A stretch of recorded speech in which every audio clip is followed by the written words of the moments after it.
right, it's great to have you here today. How many like the hiccups? How many have ever had a really bad case of hiccups?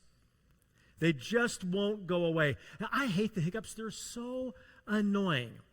But I've never had the hiccups as bad as a gentleman named Charles Osborne. Osborne, he had a case of the hiccups that lasted 68 years. All right?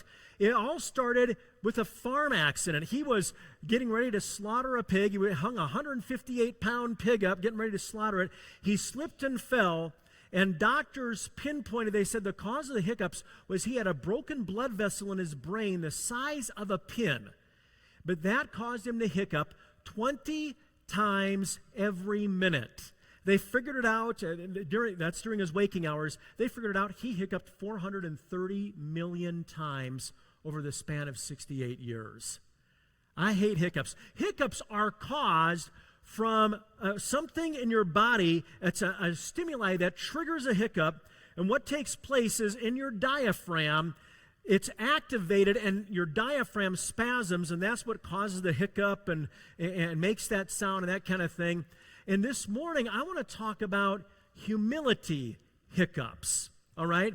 Times that we're going along just fine, but then we have a hiccup. Something triggers a humility hiccup, and pride comes into our life. We're going to look at Isaiah. Turn to Isaiah chapter 39, and Isaiah is going to tell the story about King Hezekiah. King Hezekiah was a godly king. He loved God, served God, but he came to a place in his life where pride entered in, and it really negatively affected him and his children, his future. And we're going to take a look at that today. I want to welcome those who are here, our online family who's joining us today. It's good to have you here. Also, for those of you who are first time at Radius, it's good to have you. I know we've got a lot of college students in the house. They're getting back. I know our daughter is getting ready to take off from Missouri tomorrow, going to college. It's that time of year. But we want to welcome you, and it's great having you here. Hezekiah, in chapter 38 of Isaiah, he is sick, and God gives a word to Isaiah, and he says, go tell him to get his affairs in order. He's going to die. He's going to pass away. So Isaiah goes and tells him, and Hezekiah, he prays. He says, God, please heal me. He's crying out to God, and as Isaiah has left, God says, turn around, tell Hezekiah I'm giving him 15 more years. So he does that, and Hezekiah is thrilled with 15 more years. And now you come to chapter 39. And what takes place is Babylon, they're a foreign nation, hundreds of miles away. They hear of Hezekiah's sickness, but his miraculous recovery. And we're going to pick it up in verse 1. It says, at that time, Merodach-Baladan, the son of Baladan, king of Babylon, sent letters and a present to Hezekiah, for he heard he had been sick and had recovered. Hezekiah was pleased with them and showed them the house of his treasures, the silver and gold, the spices and precious ointment, and all his armory. All that was found among his treasures. There was nothing in his house or in all his dominion that Hezekiah did not show them. Then Isaiah the prophet went to King Hezekiah and said to him, what did these men say? And from where did they come to you? So Hezekiah said, they came to me from a far country, from Babylon. And he said, what have they seen in your house? So Hezekiah answered, they have seen all that's in my house. There is nothing among my treasures that I have not shown them. Then Isaiah said to Hezekiah, hear the word of the Lord of hosts. Behold, the days are coming when all that is in your house and what your fathers have accumulated until this day shall be carried to Babylon. Nothing shall be left, says the Lord. And they shall take some of your sons who will descend from you, whom you will beget, and they shall be eunuchs in the palace of the king of Babylon. So Hezekiah said to Isaiah, the word of the Lord which you have spoken is good. For he said, at least there'll be peace and truth in my days. You know, when I read that, I'm just blown away. What father, what grandfather says, I am so glad that my grandsons are going to be taken captive to a pagan nation, a foreign culture where they don't know the language, and everything in the kingdom is going to be stripped. All the treasures, all the gold, all the silver, it's gone. I'm happy with that. That just doesn't make sense to me. Here's the thing. He's happy because it didn't affect him personally. And I just find that so sad. Hezekiah is a good king. He's a godly king. But he has a humility hiccup here. Something triggered in him this bout of pride, and he shows them all of his riches. They're going to take everything, and now he doesn't care for anyone but himself. I find it interesting that over the course of the next 15 years, Hezekiah has a son named Manasseh. Manasseh becomes king when Hezekiah dies, and he is the worst king in all of Judah's history. The most wicked, most evil. He led Israel into idolatry like no other king had. Hezekiah wasn't following idolatry, but I just wonder if Manasseh growing up didn't see the pride, the idol in Hezekiah's heart, that he's worshiping himself now. And as a result, Manasseh, he goes full bore into worshiping whatever he wants.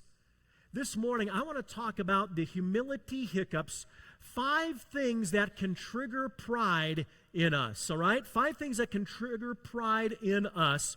Number 1 in your notes, if you're taking notes this morning, a great triumph.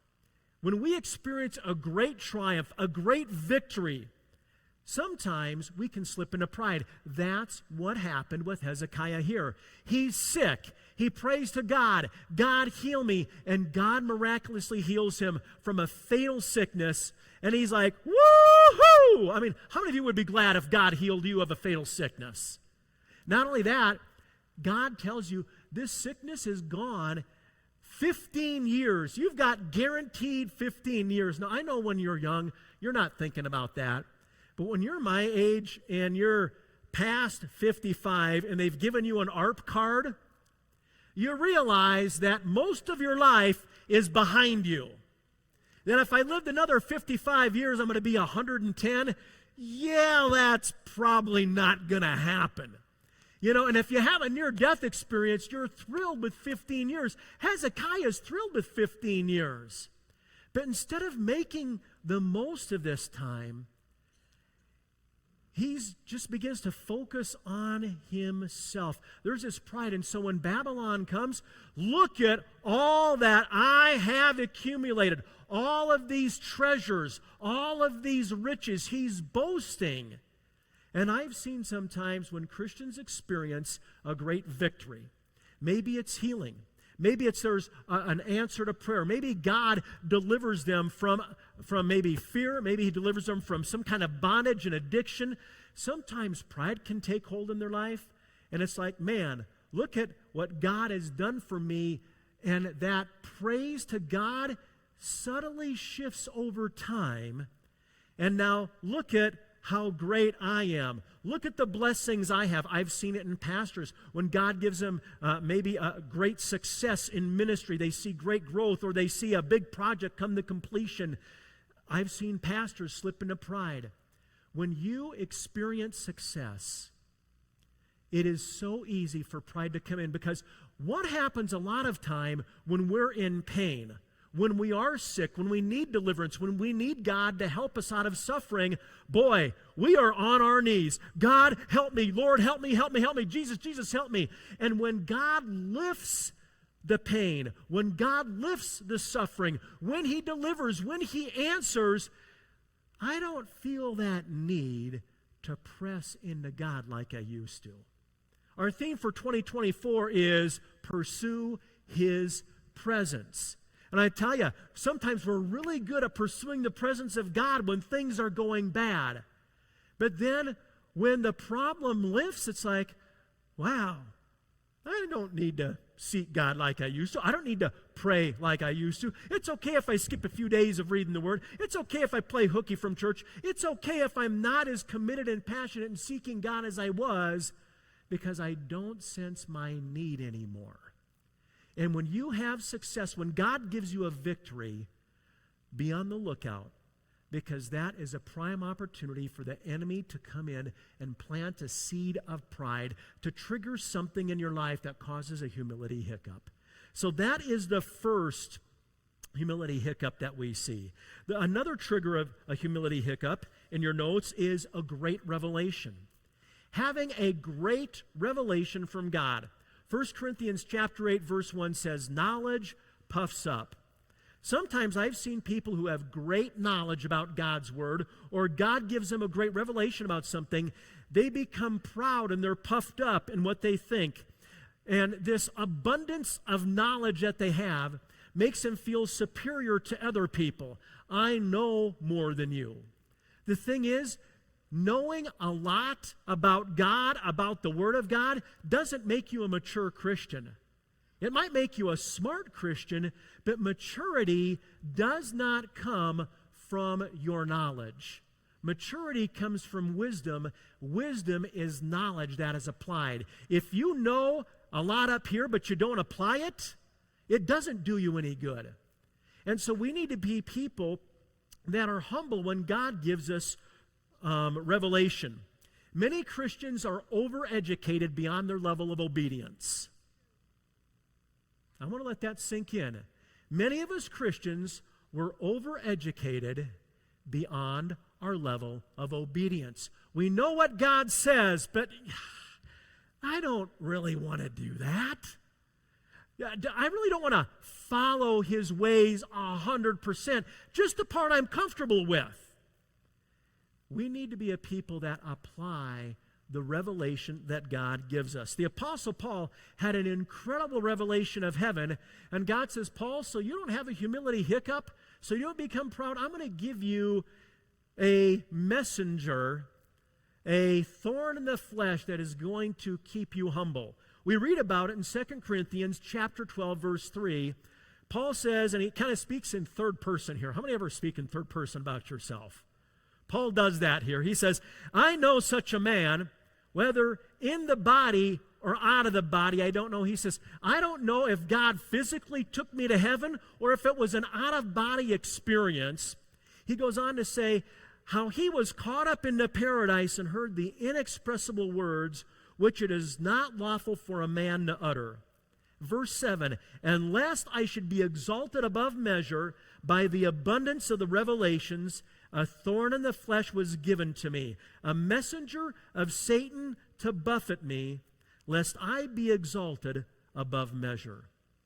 When God gives you a great revelation about things, thank God for that revelation, but don't become puffed up about what you know. Don't become puffed up when you get this great idea, this great spiritual insight. Always remain humble, realizing it was God who opened your eyes to that, and now it's your responsibility to apply the truth and work it out in your life. So, great revelation is a second humility hiccup. And a third humility hiccup, a third trigger, is a great assignment or a great calling. When God gives you a great assignment to do. And a great example of this is Joseph. Joseph, as a boy, as a young man, he gets these visions from God. He's going to be a great leader someday. And then his parents and his brothers, they're going to follow his leadership. And realize he is the youngest of the brothers. Actually, he has a little brother underneath him that comes along later. But out of his older brothers, his 10 older brothers, he is the youngest. Now, back in, especially in Bible times, the youngest was not at the top. And even in your family, how many of you are the oldest sibling in the house? Okay? How many of you, you're at the top of the pecking order? You told your younger brothers and sisters what to do, huh? Come on, be honest. Some of you did, yeah. Some of you say it's still happening.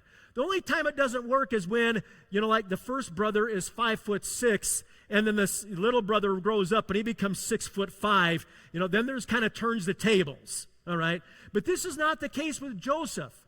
He is still young. And this is what takes place in Genesis 37, verse 5. Joseph had a dream, and he told it to his brothers, and they hated him even more because, he was the favored child. He was daddy's boy. He didn't have to go out and work in the fields all day long. He got to stay in the air-conditioned house and sit around, and binge on Netflix. That's what Joseph was allowed to do. It goes on to say, he said to them, "Please hear this dream which I have dreamed. There we were, binding sheaves in the field, wheat sheaves. And behold, my sheaf arose and stood upright. And indeed, your sheaves stood all around and bowed down to my sheaf." And his brothers said, "Shall you indeed reign over us? Or shall you indeed have dominion over us?" So they hated him even more for his dreams and for his words. And you would have thought that Joseph learned his lesson, but in verses 9 and 10, he has another dream. And this dream is about the sun, the moon, and 11 stars. Okay, he has 11 brothers, and they're all bowing down to him. The kid just didn't get it. He has this great revelation from God, but boy, I got to tell my brothers, you guys are going to serve me. That's right. You got to bow down to me. Joseph couldn't keep his mouth shut when God gave him a great assignment. He wanted to boast about it. But you know what? He's not as bad as Moses, where Joseph just talked about what was going to happen. Moses took some actions. We read about it in Acts chapter 7, verse 22. It says, "Moses was learned in all the wisdom of the Egyptians and was mighty in words and deed. And now, when he was 40 years old, it came into his heart to visit his brethren, the children of Israel, because Moses, as a young boy, was rescued by Pharaoh's daughter, taken into the house of Pharaoh, the king of Egypt, and raised as a prince of Egypt. So he's been living a life of luxury. Now when he's 40, he has a sense of calling that God wants him to deliver Israel from Egyptian slavery. And so what takes place is he goes to visit Israel, and in verse 24, seeing one of them suffer wrong, he defended and avenged him who was oppressed, and he struck down the Egyptian. In other words, he killed him. Verse 25, for he supposed that his brethren would have understood that God would deliver them by his hand, but they did not understand. Moses knew God had called him to deliver Israel from slavery, and he starts his ministry of deliverance with murder. Think about that. What a way to start the ministry. You go out and you kill someone. Moses has this pride. God wants me to deliver him, and I can use any means possible to do it. And as a result, he was spent 40 years in the wilderness because he didn't fulfill the calling in the right way in the right time. I honestly don't know if he hadn't killed the guy, if he would have had to wait 40 years. It might have sped things up. Did Israel go through 40 more years of slavery unnecessarily? Maybe God would have delivered him in 40 days once Moses had that revelation. But he took matters in his own hands instead of relying on God, saying, God, what do you want me to do? How do you want me to fulfill this calling? When God calls you to a great assignment, that does not mean you are an exception to biblical principles. That does not mean you're an exception to what the Bible says right and wrong. There are times when people, they have this great calling, this great success, and they stray from the way. If you feel God wants to use you in a powerful way, stay humble. Don't be proud and cocky about it. Okay, let's look at the fourth thing that can trigger pride, and that is great sacrifice or spiritual discipline. When you have great spiritual discipline or great sacrifice. Jesus warned his disciples about this. He's first going to talk about a great sacrifice, what they give, and then he's going to talk about their spiritual disciplines, prayer and fasting.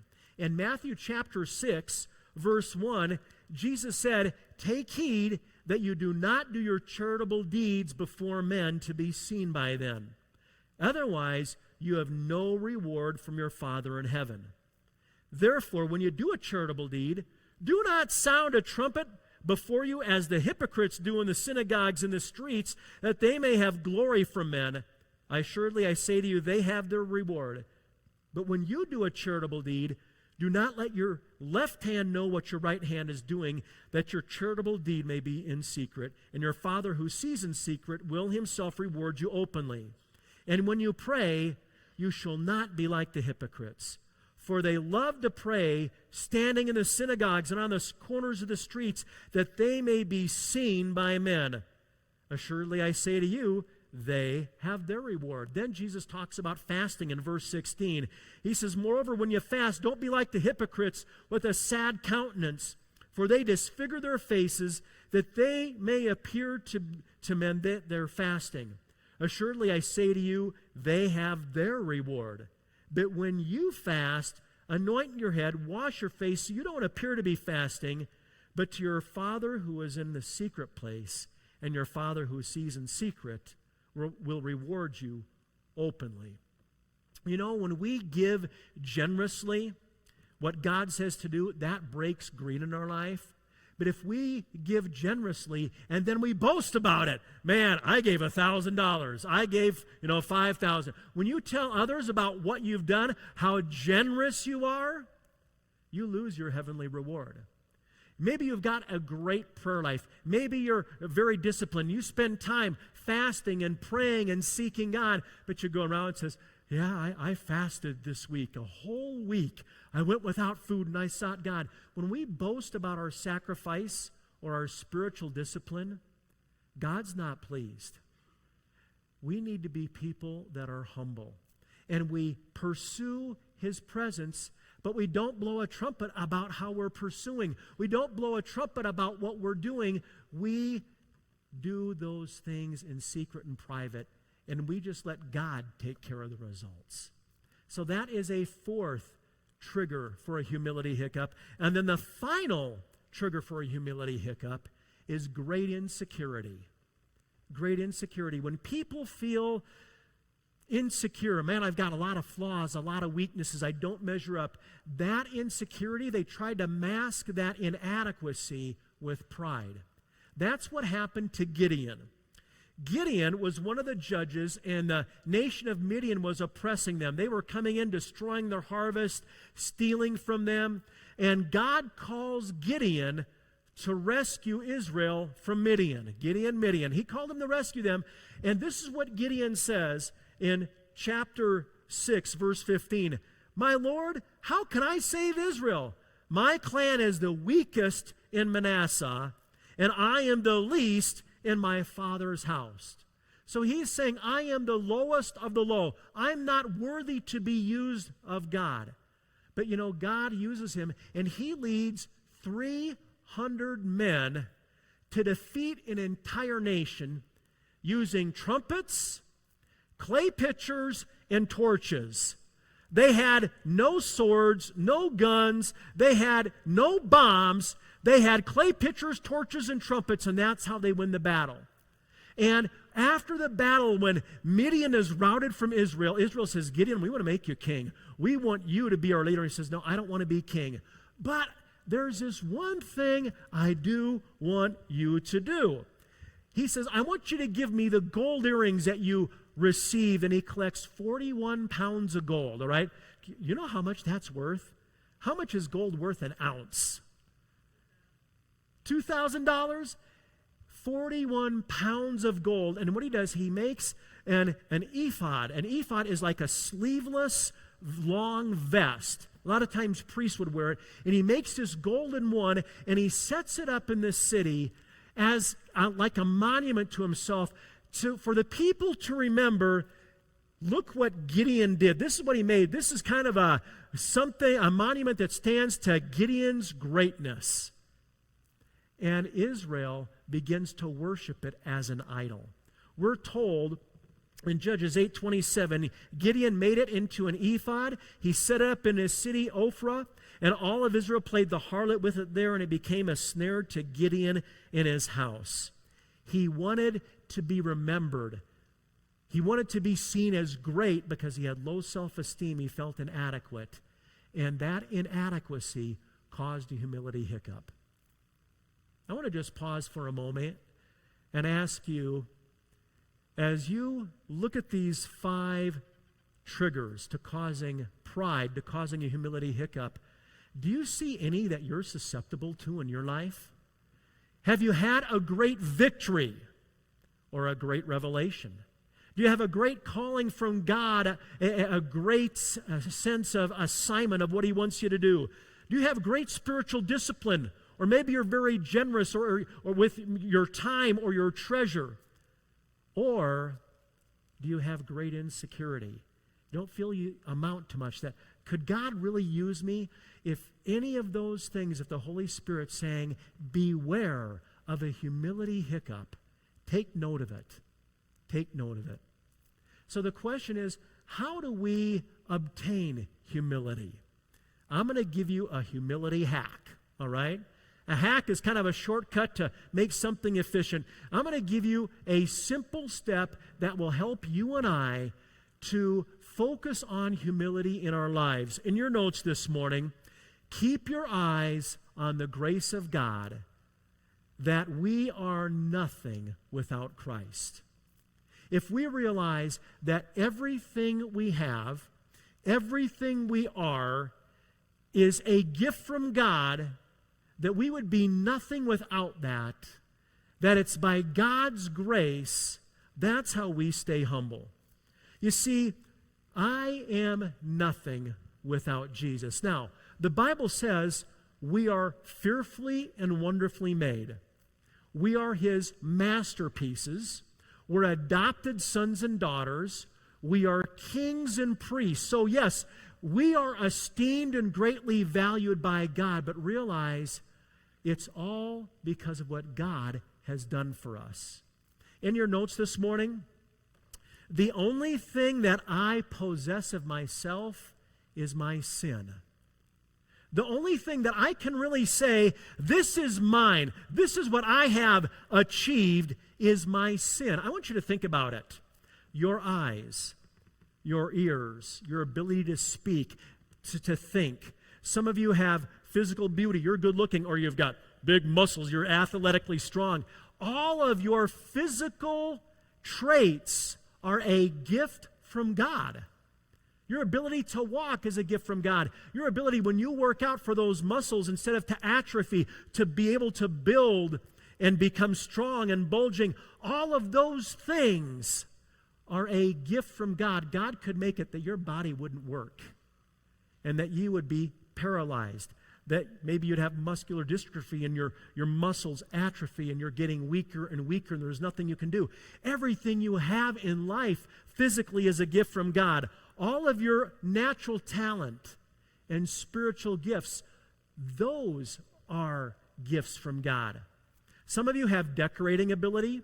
Some of you are great at organizing. Some are good at communicating. Some are great at making money. Some of you are really good at repairing things mechanically. You can tear a car apart, put it back together. You know how things work.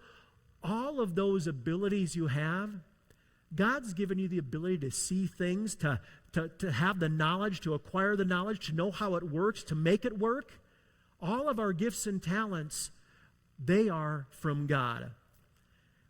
Every positive relationship you have, God has given you favor with that person instead of disfavor, so that you have a good relationship.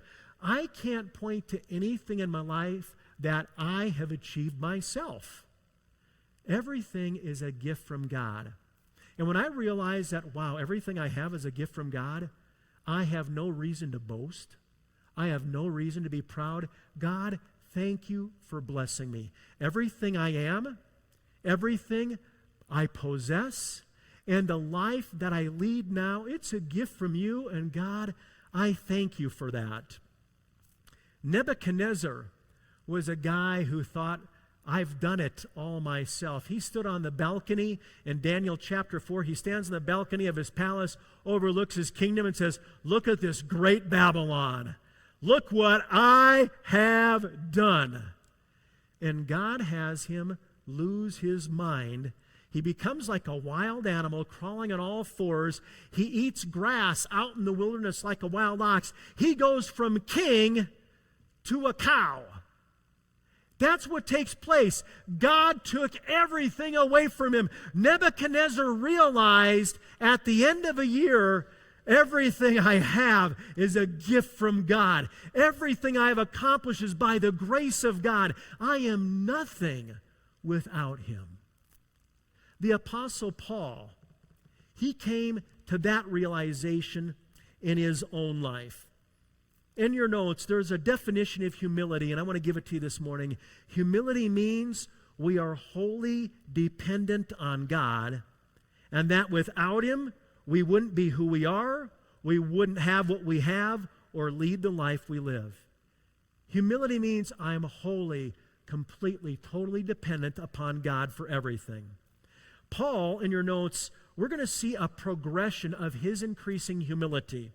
In 1 Corinthians chapter 15, verse 9, and we have this in your notes there, so you don't have to write this down. Paul wrote this in about 55 to 56 AD, and he said, I am the least of the apostles, unworthy to be called an apostle because I persecuted the church of God. Then in Ephesians chapter 3, verse 8, which Paul wrote sometime a couple years later between 58 to 61 AD, he says, this grace was given to me, the least of all the saints, to proclaim to the Gentiles the incalculable riches of the Messiah. Then in 1 Timothy chapter 15, which Paul wrote in between 62 to 64 AD, he says, this saying is trustworthy and deserving of full acceptance. Christ Jesus came into the world to save sinners, and I am the worst of them. Paul starts out focusing on, I'm an apostle, but I am the least of apostles. And then he says, you know what? I am a Christian, but I am the worst Christian I know. I'm at the bottom of the row of all the Christians I know. But then he goes one step further as he's developing humility. He says, I am a sinner, and I'm the worst sinner in the world.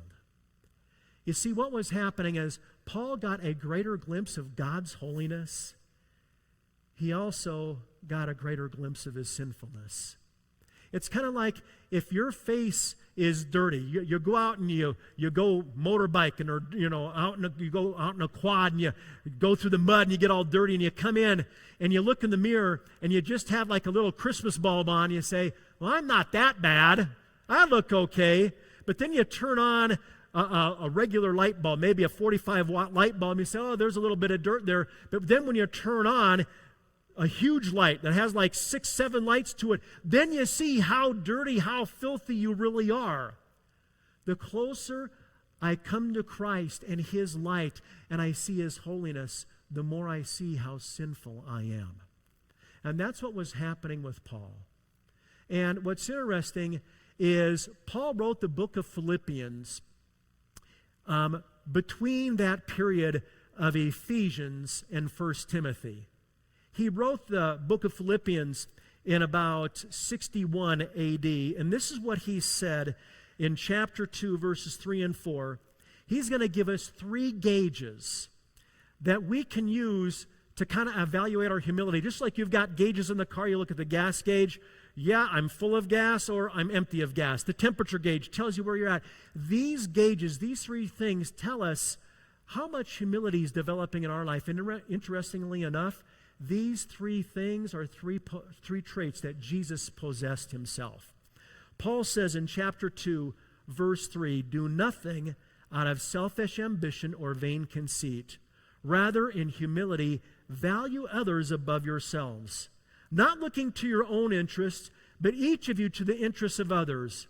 In your relationships with one another, have the same mindset as Christ Jesus. So the first gauge in your notes is esteem others better than yourself and look out for their interests. Esteem others better than yourself and look out for their interests. Is that easy to do? You look out for the best of everyone else? What do we typically do? We look out for ourselves. When you get a pizza and you open the box of pizza, have you ever noticed they never cut the pieces equally? You know, sometimes there's a small piece, and sometimes there's one twice as large, and it seems like that one piece, there's always one piece in the box that got the most cheese and the most toppings. And the thing is, when that box opens, everyone's looking for where's the best piece, and you grab for that piece, right? Unless you're on a diet, then you go for the smallest piece because you're looking out for your interests. I'm trying to lose weight, so I want the smallest one. I'm not trying to lose weight. I want the biggest one. We naturally look out for our own interests. And Paul said, you know what? True humility esteems people better. Now, C.S. Lewis said, humility is not thinking less of yourself. It's thinking of yourself less. I don't see myself as I'm a horrible, worthless, rotten person. No, I'm a child of the King. I'm a king and a priest. I'm fearfully, wonderfully made. But I shouldn't think about Craig so much. I need to think about other people. I need to look out for their interests because I do a really good job of looking out for myself. That's usually not my problem. I need to look out for other people. And isn't that what Jesus did for us? He looked out for our best interests. He's in the garden. In just a few short hours, he's going to be crucified. And he's praying, Father, if there's any way that I don't have to go through this suffering, any way that I don't have to go to the cross, let the redemption of mankind be done. Pay the price some other way, but nevertheless, not my will, but yours be done. Jesus humbled himself, looking at what was best for us, not what was best for him. So that is the first gauge. How well do you look out for the interests of other people? How well do you esteem them? Or do you kind of think, man, I'm better than everyone else. I'm a better Christian. I pray more. I do more in ministry, and I'm just kind of better than everyone. That's a gauge to assess your humility this morning. The next gauge to assess humility's development in our lives, number 2 in your notes, is accept honor and humiliations. Accept honor and humiliations. Verse 5 of Philippians 2. Have the same mindset as Christ Jesus, who being in the very nature God, did not consider equality with God something to be used to his own advantage. Rather, he made himself nothing by taking the very nature of a servant, being made in human likeness. Friends, Jesus was the King of angels, and he became a slave. He became a servant here on earth. Jesus humbled himself. And when you go on and you read there in Philippians, it's going to talk about, you know what, someday every knee is going to bow, every tongue is going to confess. They're going to acknowledge Jesus Christ as Lord. He accepts the honor, but Jesus also accepted humiliation. In life, I need to accept the sovereignty of God, that if God wants to bless me with victory, then I embrace it. If he blesses me with failure, I accept it. If he promotes me or demotes me, I accept it. A few weeks ago when we talked about Ahithophel in our series, When Prophets Want to Die, Ahithophel's influence diminished. And instead of him embracing what God was doing, he committed suicide. Friends, do you accept whatever God gives you, whether it's an honor or a humiliation? If you have poverty or riches, sickness or health, kind of sounds like a wedding here going on, doesn't it? But friends, we're married to Jesus. We're his bride. He's the bridegroom. And are you willing to accept whatever he wants to work in your life? You see, if I can't accept whatever God wants to do because it's for the best of his kingdom and the best for others, I've got a pride problem. And I need to accept humiliation, the cursing along with the blessing. I don't bring it on myself. I don't seek it out. But if it happens, God, I'm going to walk through this and accept it, and I'm going to trust you to deliver me. Because this world is not my home. This world is not the final stopping place. There is a greater reward. And maybe I don't experience the reward here on earth, but I will in heaven. Because sometimes God has us go through a humiliation, a problem, a suffering, because he's working something greater for the kingdom. Let's take a look at the third gauge to look at to assess how well humility is developing in our life. And that is to humble oneself to total obedience to God. We need to humble ourselves to total obedience to God. Verse 8, Philippians 2. Being found in the appearance of a man, he humbled himself by becoming obedient to death, even death on the cross. Jesus did whatever the Father wanted him to do, no matter what it cost him, no matter the pain, the suffering. And friends, that's the place that we need to be at in our lives, to embrace humility. God, I'm going to obey you no matter what. Peter Marshall was the chaplain of the U.S. Senate, and he said, Lord, when we are wrong, make us willing to change. And when we're right, make us easy to live with. This morning, maybe as you assess humility in your life, you say, you know what? I'm being humble. I've got all these things. Watch out. Because just when you've got success and you think all is well, it can trigger a humility hiccup.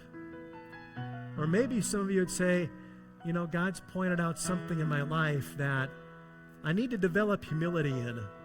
I see one of these triggers that I'm in danger of having a humility hiccup.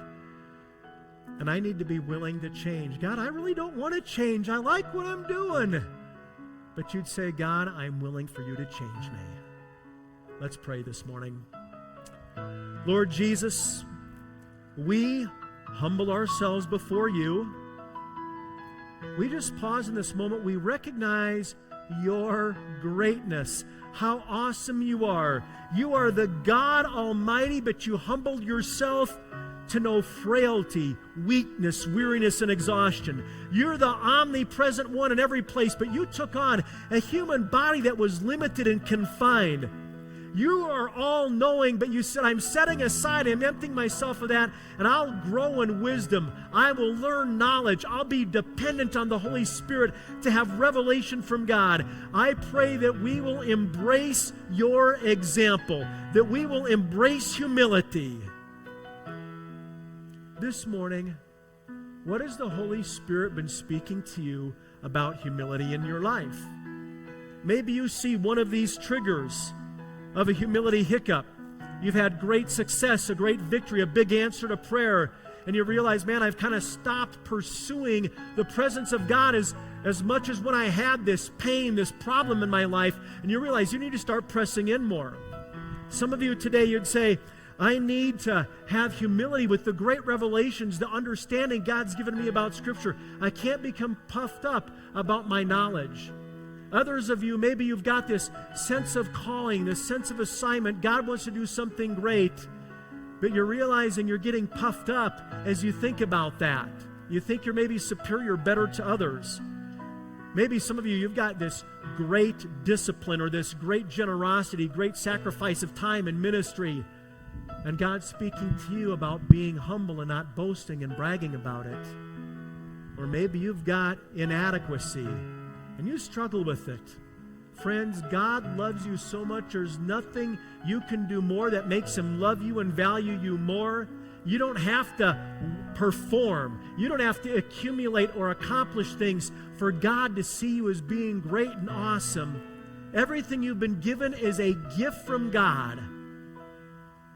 This morning, as you look at your life, maybe some would say, I'm not looking out for other people. I'm kind of selfish. Maybe some would say, I'm not obeying God. God's spoken to me. I need to start obeying him in an area. And still others of you today, you would say, you know what? My issue with humility is that I need to realize that God is calling me to just embrace nothingness, to look at the greatness of God and accept honor or humiliation. Whatever he wants, I'm going to let him be sovereign in my life. If there's something God's speaking to you about humility, I'd like you just to raise your hand this morning. Just put it up high and say, I need greater humility in my life. I need to develop a greater humility. I don't want to be tripped up. Thank you for raising your hands. That's great. Lord, I pray for those people right now. You're speaking to them. God, I pray that your word tells us that you resist the proud, but you give grace to the humble. So give grace in these areas. Help people to overcome. Help people to be victorious and then to be humble about it, giving you the praise and the glory. There may be some of you here today, and you're not a follower of Jesus. That is actually the first step to humility, is recognizing that you can't save yourself. You can't be good enough to work your way to heaven. Because if you were, then there was no reason that Jesus died on the cross. You could go to heaven by just being a good person. You see, the Bible says it's by grace you've been saved through faith. It's not of yourselves. It's not of works. It's a gift of God so that no one would boast. And this morning, you realize that you have sinned. Your sin separates you from God. The Bible says the wages of sin is death. It's eternity in hell. And you need God to forgive you of your sin, and you need to receive His leadership. The Bible says if you confess with your mouth Jesus is Lord, Lord is a Bible term meaning the ruler, the boss, the master. And you're saying, Jesus, I make you my leader. I'm surrendering my life to you. Then you can be saved and have a relationship with God now. If you're here this morning and you need to become a follower of Jesus, receiving His forgiveness and His leadership, would you just raise your hand today? Just put your hand up. Thank you. I see that hand there in the back. Anyone else this morning? Anyone else here today? You'd say, that's me, Craig. I want a relationship with God. I want Him to cleanse me of sin. Thank you. That person in the back there. Anyone else today? Those of you watching online, if God's speaking to your heart, just go ahead and raise your hand wherever you're at and say, that's me. I want to become a Christ follower. I want Jesus as my Lord, as my leader. I want a relationship with Him. Anyone else here in the house who'd say, I want to be a follower of Christ? I need that relationship with Jesus. Just put your hand up. You can put it back down. I'm going to say a prayer this morning. I'd like all of us to repeat this prayer, no one praying alone. Lord Jesus, I need you. I cannot save myself. I am a sinner. There is nothing righteous in me. Forgive me. I surrender to your leadership. I will follow you. I will love you with all my being. Thank you, Jesus, for loving me and dying for me. I will live for you. Amen. Amen. The Bible says that when a sinner repents and comes to Christ, there's a celebration in heaven. There's rejoicing. Can we rejoice with the angels and celebrate with those today? Amen.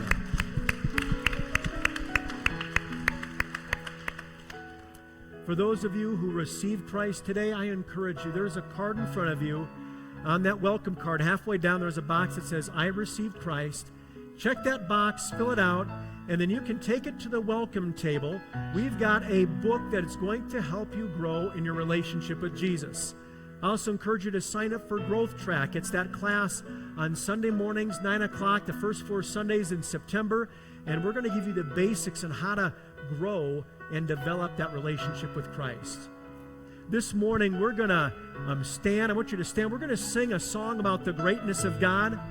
And as we do, I want you to thank God for how He's blessed you, for the talents, the abilities He's given you, for all the physical traits you can see, you can hear. Thank Him for saving you. Thank Him for the life you're living. And maybe say, I don't like the life I'm living. Then you're going to say, God, I'm going to worship you and accept this humiliation, this difficult time, because I believe you work all things together for good. And maybe some of you, as we're singing, say, I could really use prayer for this difficult time I'm going through. Our prayer team, they're going to come up during the song and be in the sides. And if you'd like prayer, we'd love to pray for you, whatever that need is. Physical healing, financial, something going on in your life that no one knows about. But if you want prayer, just come to our prayer team as we sing this song. Let's just praise God and give Him thanksgiving for how great He is.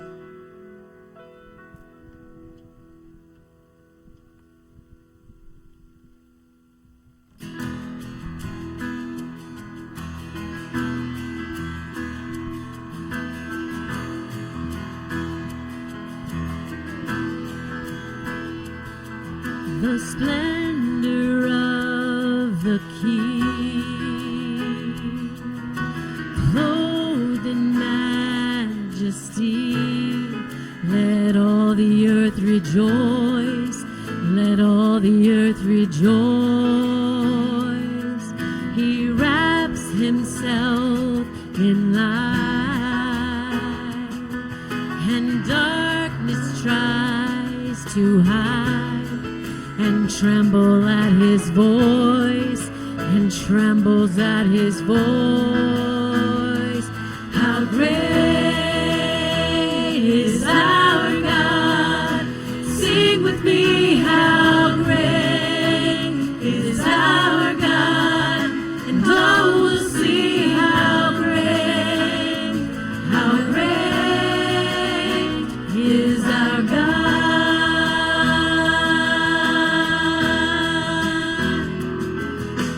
Age to age he stands, and time is in his hand. The beginning and the end, the beginning and the end. God and three in one. Father, Spirit, Son, the Lion and the Lamb, the Lion and the Lamb. How great is our God? Oh, sing with me, how great is our God? Oh, we'll see how great is our God.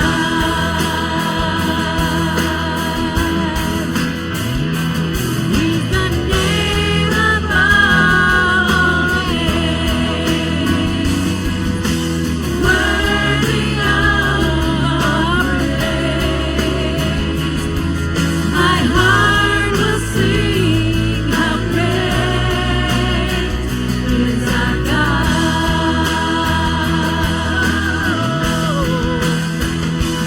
He's the name above all names.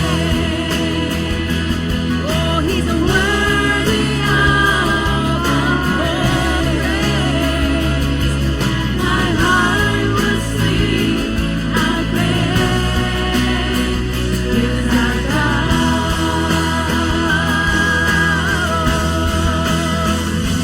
How great is our God? Oh, sing with me, how great is our God? Oh, we'll see how great is our God.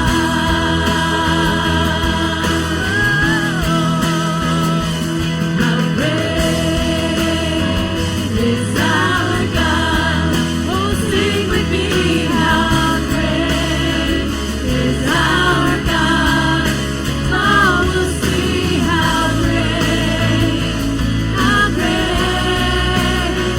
is our God.